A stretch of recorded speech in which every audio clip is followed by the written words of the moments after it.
Hey everyone, it's Eva here. Today I have Zora from Boolean Mines, and we're going to be discussing how she has established her business in 3D visualization, exterior and interior design, as well as photography from 2020 to 2021 in Finland.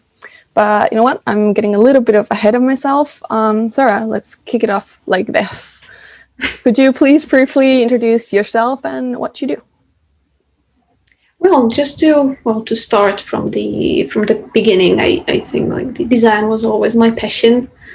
As a kid, I was always drawing pictures and such, and that what kind of led me to applying for the first uni. That kind of introduced me to this big thing I can do, which was design of furniture and interior. And I successfully finished it some years ago, but I learned that like it was still quite amazing to solve people's problem of furnishing the interiors and things like that. But I learned that I was lacking the experience with the big world and how to connect with people and get this done. I know how to do it, but not to find people to do it with. Right. So I decided to move to Finland and apply to another uni. Where I study international business. Right. And that showed me this entrepreneurship and be all independent. So that's like my background for all this. That's a big change. Yeah, it was a really big leap of faith, like moving to Finland too. Wow. And so how long have you been doing this? 3D modeling and all this? 3D modeling I was already doing back in Slovakia, where I come from. My first experience was in architecture studio, where I was helping with drafting in AutoCAD and more of these 2D things. Okay.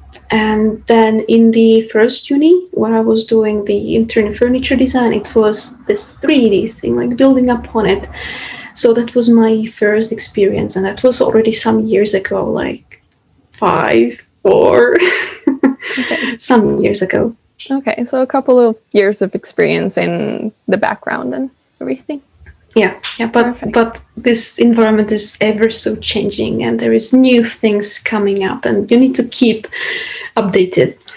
Yes, definitely. And can I ask, what kind of makes your business that you have right now, what makes it unique from everybody else?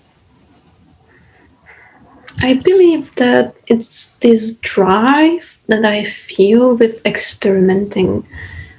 When me and my partner were looking for apartments to move in, I saw this trend of being monotonous, like it was pictures, but that was it. Like I thought that I can do something, like introduce something new to the business, like develop better VR, these virtual walkthroughs. I'm sorry, and also experiment with augmented reality. Like, how would real estate agents respond to that if I would develop something for them and make something new that the viewers were not really accustomed to, and they can explore that too.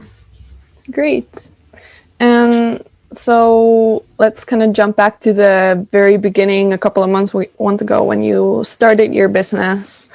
What were you doing before? You mentioned that you were in school, but were you doing something else? And what kind of pushed you to start this journey of entrepreneurship? I was actually doing something completely different.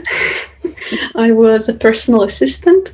Oh, wow. And it was customer service and in contact with people. And it was really different from what I do now. And I felt this urge, like this is not what I want to do and what I want to progress in my career. And looking for the apartment and seeing what's being offered on the market, like the service, the pictures and the visualizations and the renders. When I saw that, I thought like I should focus on this and make it better for the people. Perfect. And do you feel like your like a very different background helps you in the job that you do now? Does it give you new insights on or experiences? That's a good question. I don't really know. I think it depends because I know that I don't have that much experience like some other professionals in the field, both in 3D and VR. But in a way, it's a disadvantage, but I also think it's my advantage because I can go in many ways. I can try to develop my skills and the vision because I don't have this how would you call it, like a route that you will go and don't want to change it. And I think my path is ever so changing all many directions. Right. And can you kind of walk me through the steps that you took when you kind of decided that you're going to start this business and kind of the steps that you took to be where you are now? To be, well, step one is to have support from your surroundings, of your people. Like, that's very important. I don't think I would be here without my partner and my parents and people saying that I can do it and also pushing me to do more. Like, that's a big part of it. Yes. And then it's patience, dealing with the officials. Lots of paperwork, so it's a patience and support. Yes, especially in Finland, the business paperwork can be a very dreadful experience. So yeah. And also if you don't speak the language. I mean, I'm a foreigner and I'm still learning the language, and without my friends who does, I would not be able to do it. Yeah. Do you feel like that was kind of one of the challenges that you faced when building up your business? I think so. Yeah. Did you face any other challenges while you were setting up, or? There are some. Like choosing the name. That was one of the challenges that I was not expecting that it would be a challenge. But it turned out that it was a big one. Okay. Can you elaborate a little bit? I'm not sure if I can, so I'll just walk you on the tip. But one of them was that there are companies that are similarly named. Yes. And the public officials want to avoid that. So in order to get the name that you really want, you will have to contact the companies. And the companies might agree or might not. Okay, so a very big problem for a small business. Yeah. It's a small business, and if you have to contact an international big company, they're probably not gonna agree to that. Right. And so now that you've been doing this for a while, what kind of results have you started seeing in your job and in your business? I think it's still a bit too soon to say. I saw some of my personal developments. It's being more open and things like that. Like reach out to people, call places, this cold calling, offering your service. It's challenging, for me at least. For some other people it might be very easy, but I'm dreading the phone. That's my nemesis. Yes. But you will have to learn how to deal with many things. Yes, I can imagine that's especially in Finland where the culture is a little bit stiffer, it can be a jump. Okay, so why do you think like the growth, like is it just because you've had to do all these things now, or is there something else also behind that personal and business growth? Can you explain some more? Like, what do you think is the reason why you have started to see this growth in your personal life and also in your business? I would say it's like this trying, like not giving up. Like you have to set a goal for yourself, and when you decide that you really want to do this, it motivates you, and you need to keep finding this motivation that will pull you through the tough times, and that kind of shapes you, right, in a way. Yes. And when you were considering starting out on this path of entrepreneurship, what kind of gave you the initial momentum to kind of just take a leap of faith and go for it? It was looking for an apartment. That was the biggest push, that I can do this. I can do it better than some other people that are already selling the service. And yeah, that was the thing, like believing in yourself, that you can offer it too, and better. It's just that you need to make it visible. Find the right people that will use it, and then the word spreads. Right.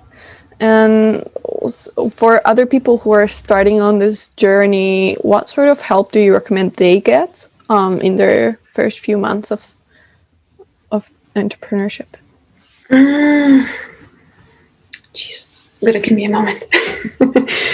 So what would they need?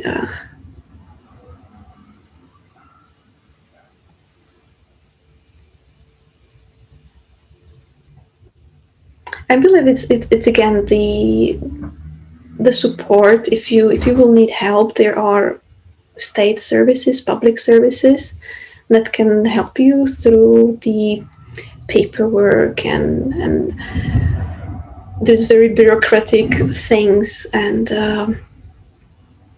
people shouldn't be afraid to seek help, even if it's with your friends, with your classmates, with your co-workers, or family. Like, be open to ask for help and for other opinions, because if you just keep it for yourself, you're limiting yourself to these many options that you're open to, but you don't know, and you don't know until you ask.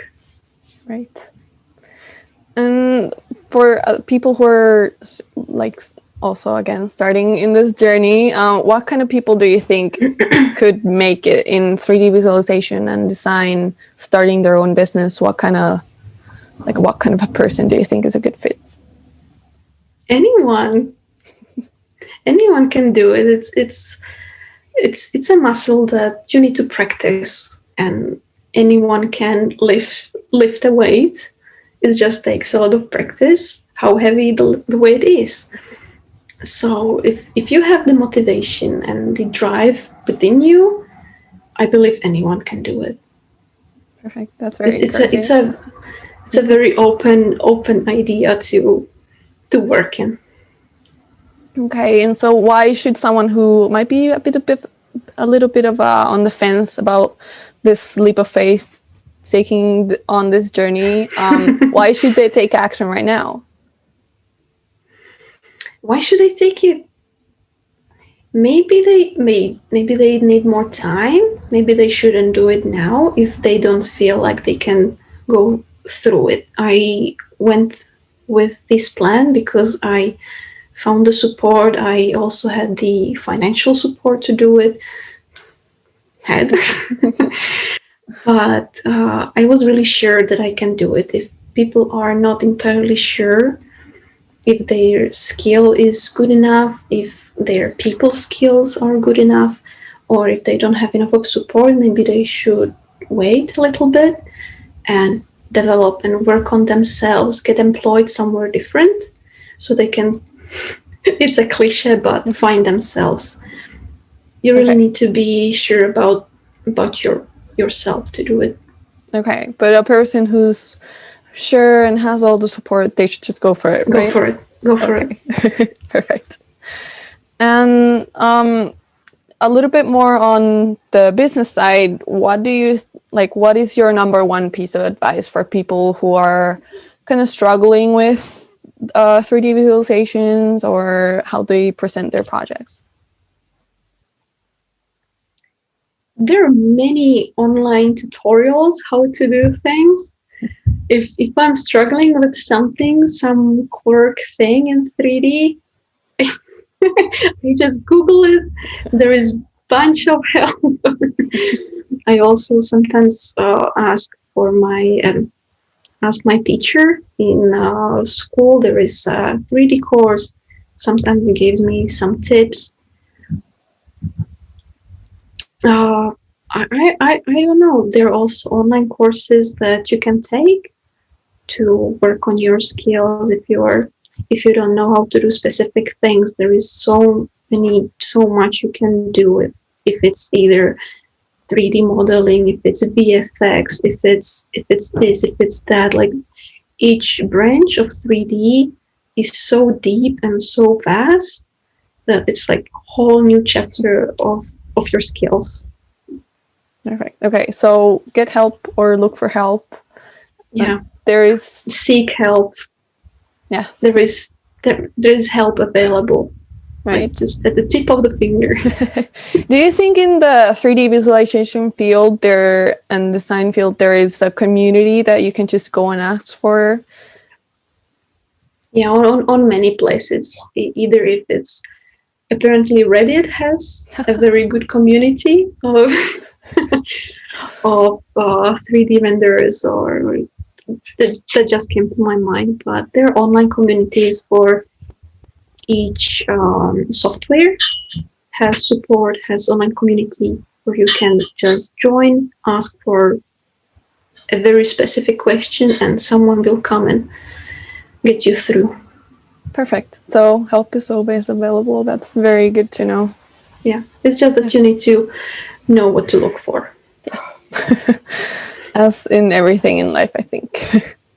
Yeah.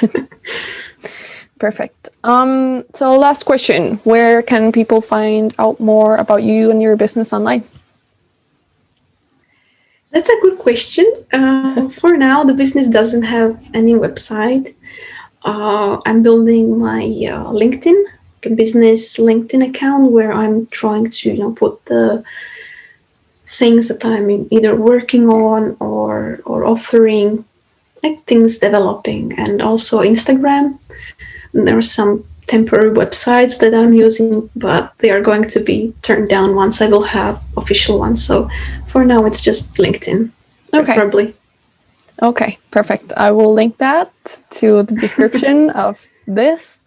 And yeah, so anyone can contact you if they have any questions or if they... Perfect. Absolutely. I'm reachable. Perfect. Thank you so much, Zora, for having this talk with me today. And bye, everyone. Pleasure was on my side. Thank you so much. Thank you.